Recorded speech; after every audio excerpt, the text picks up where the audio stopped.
Slide 9, college degrees and philosophy.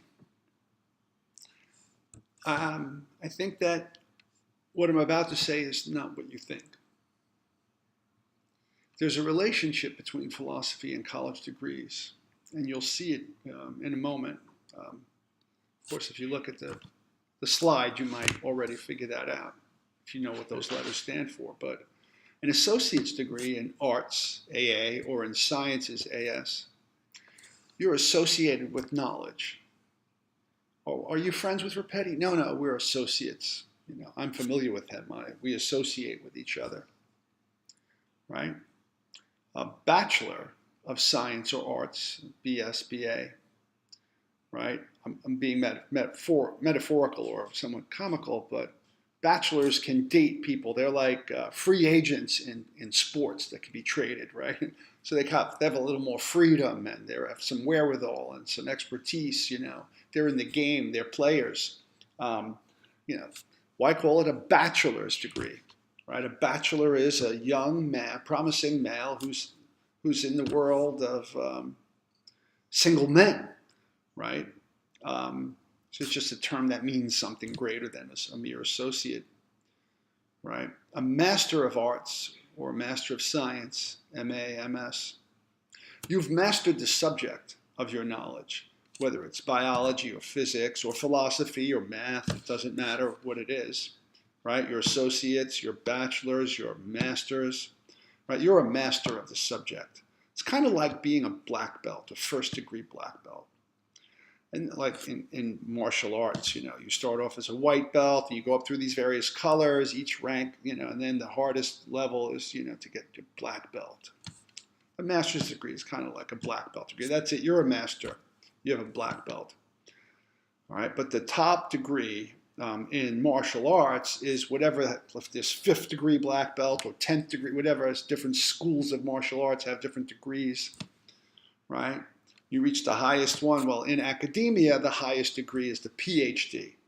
PH stands for philosophy and D stands for doctor or doctorate, your doctoral degree. You are a doctor of philosophy in physics, or a doctor of philosophy in biology, or a doctor of philosophy in philosophy or psychology or sociology. It doesn't matter what it is, political science, history, you name it.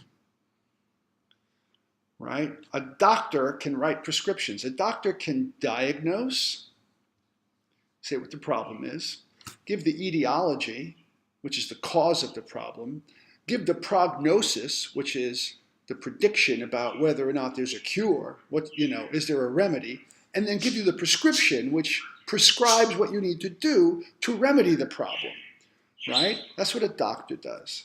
So if you're a doctor of philosophy in any one of those subjects, you're a doctor in kind of thinkology, in knowledge or epistemology, the study of knowledge, the study of reality in that discipline, right? So, and remember, philosophy is generalist, so it's about knowledge and reality about that discipline. So you've reached the pinnacle in that discipline. Well, when it comes to a PhD in philosophy, since philosophy is the mother of all knowledge, the tree of knowledge, the roots are in philosophy and all the branches are branches of philosophy, kinds of knowledge, right? You are a kind of doctor of thinkology about everything, right? Now, it sounds like a fascinatingly huge way. This is just a comeback to my college history professor, Professor Dr. Ruth Zerner, who said there's a history for everything, and I said there's a philosophy for everything. So I'm kind of joking around and being braggadocious here, but I want you to understand the depth of thinking about philosophy, that it's in the word PhD, Doctor of Philosophy, or Philosophy Doctorate. All right, so you're a doctor of knowledge, you're a doctor of thinkology. I think that's the name of a degree that the guy who didn't have a brain in The Wizard of Oz, he got an honorary degree. He was a doctor of thinkology. What was that, the straw man?